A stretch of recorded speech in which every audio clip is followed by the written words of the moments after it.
Public Accounts Committee today published its report on residential care and nursing home provision for older people. Committee Chair Paul Maskey and Committee Member Dawn Purvis discussed the issues of the report and what lessons can be learned.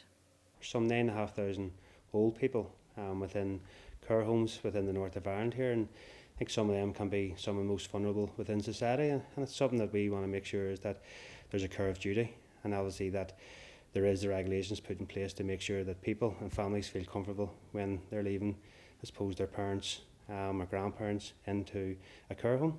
One of the concerns that the committee had was around the timing of announced and unannounced visits via RQIA to nursing homes.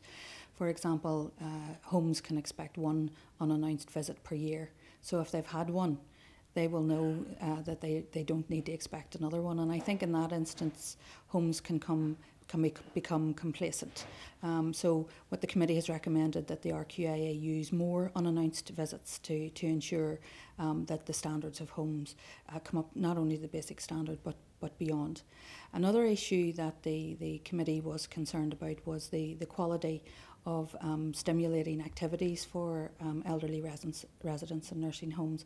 And we've asked in our report that RQIA prioritises the assessment of activities for elderly residents to make sure that they are meaningful, to make sure that they are stimulating, because we know that these activities improve elderly residents' quality of life. The RQIA have a range of sanctions available to it when nursing homes do not come up to basic minimum standards, but the committee felt that the RQIA were reluctant to use those range of sanctions, and I know some of them were discussed at the committee. So we've made a recommendation that the RQIA are not afraid to use the full range of sanctions available to them, particularly when the quality of care, nursing care, residential care, has failed to come up to that minimum standard. Well, there's a number of lessons, and we have made, I think, 12 recommendations in total. Some of them recommendations is with regards to some inspections by the RQIA.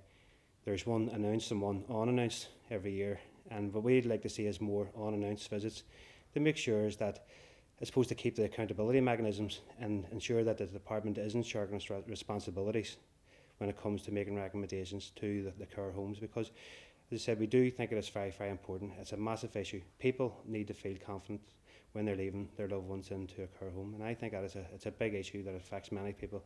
There's 9,500 old people in our homes. We see people coming from hospitals very often, but I think one of the more important things is that about domiciliary care is that a lot of people want to stay in their own homes as well, and I think that's what the department needs to learn that as well before they go into I suppose the last resort is to go into a care home.